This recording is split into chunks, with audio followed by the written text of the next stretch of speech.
Hey guys, I'm here with Owen, who's my coach, and Brody, who's going to help us out.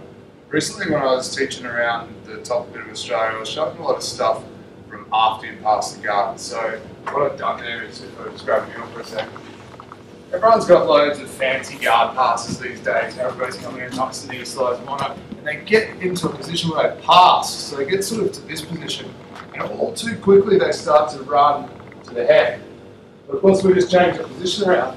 Yeah, look, it gives us too much room to get that knee and whatnot. And the person who sort of taught me this stuff was actually Neil, so I thought I'd just sort of let him touch into the demo with Brody and maybe show you guys a few more insights on how to finish the guard passing properly. Yeah, okay, so Brody, can you slow down for me? So what I find is to pass a guard, you have to have a space to go into. So if you've got no space to push across the side, you can't hold the guard. If you're not going to hold the guard and get the side control, what's the point of passing the guard? It's pointless. So first thing we want to create space to pass into, which is exactly what Chad was talking about. So say we came in here and then we moved to the side, so we're getting down lower. We're stopping this from happening. I like to stop this gap closing up, not so much by using my arm. Historically, people sort of reef up on the arm. I prefer to use my melon, so I prefer to get my head in, and in that way, whether I put it at the side or whether I put it up here, it stops this side closing. Now, when I pass the guard, so I get above the hips, I think of it as like climbing a ladder. I've climbed up rungs on the ladder, I've got above the hips. All of a sudden, it's not like I can jump now. I can't start jumping up the ladder. I've got to continue to take gradual steps up the ladder, securing my footing as I go. So, as I move to the side here, my first concern is this bottom leg near the hip. So as Chad said, if I go to the head, I leave a space down here where the hip is, okay, in there. So what I'm going to do is I'm going to keep this arm pinched on the hip here. That stops him from shrimping this way. Yeah, okay. And now I'm going to I'm going to run with my legs.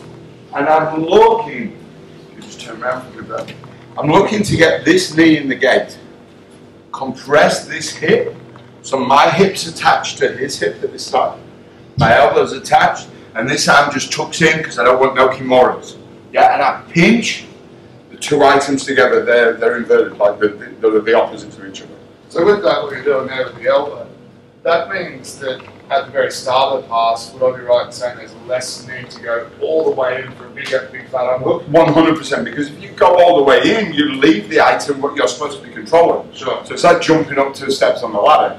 So when you're here and you've got control here, my next movement when I go down to the hip is just to let my elbow drop down as well. If I go all the way up here, the hip can move up. Yeah, so great space for him to get that guard back in. Yeah. Yeah, I think that's one thing when I've been travelling around it, I've seen systematically people doing that. They go too deep on this underhook here. They think that the underhook is everything. Yes. And then by doing that, they allow their opponents to create space and replace the guard. 100%. So I like what you're doing there and controlling hips and pinching. So, like I say, it doesn't change. We've got the hip, we pinch. Now look, then what they do is they sort of go, I pass the guard, I'm going to now run to the head. And straight away when they leave their hips, if the underhook comes in, there's nothing down there. If their hands are here though, if the hips are free, look, they can move.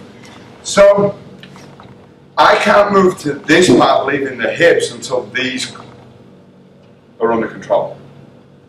So, I'm here, look, he's going to be trying to shrimp away. So, what I'm going to do is I'm going to put my weight on and build. So that's secure, so the underhook's not a deal. I don't go all the way yet.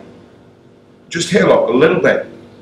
And now I sprawl a bit more with my weight to put pressure, because that will be what stops him squirming and stripping away. See how my hips stayed against his hip at this side over here, look. So if he starts to move it and trim, stay on his hip. Now, just turn for me, bros. So you're still compressing this and you're still I'm still compressing, yeah, everything's still pinching. Now this hand, look at my feet, look. They're driving, look. I've got pressure. There's no worry about me going over there. Look, I've got my hand, my head, I've got everything over there. Now look, I can now start to get rid. Now the arms have come out, I can start to move up towards the head. Because he can, even if he does move his hips now,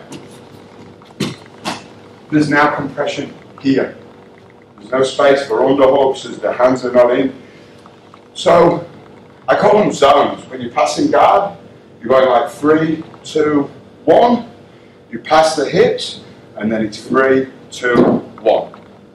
You can only go into zone 1 with full control of the arms. Zone 2 is a compression zone where your weight's further back and you're really putting weight on. And zone 3, you're clamping the hips, stopping the hips from moving. So, if we imagine the body like an eye shape, yeah? Yes, sir. Like a capital I. Yeah. You want compression at either end of the eye. Yes. But then you want Pressure pressure in the middle. 100%. Very cool. I think that's a good tip. Cheers, mate.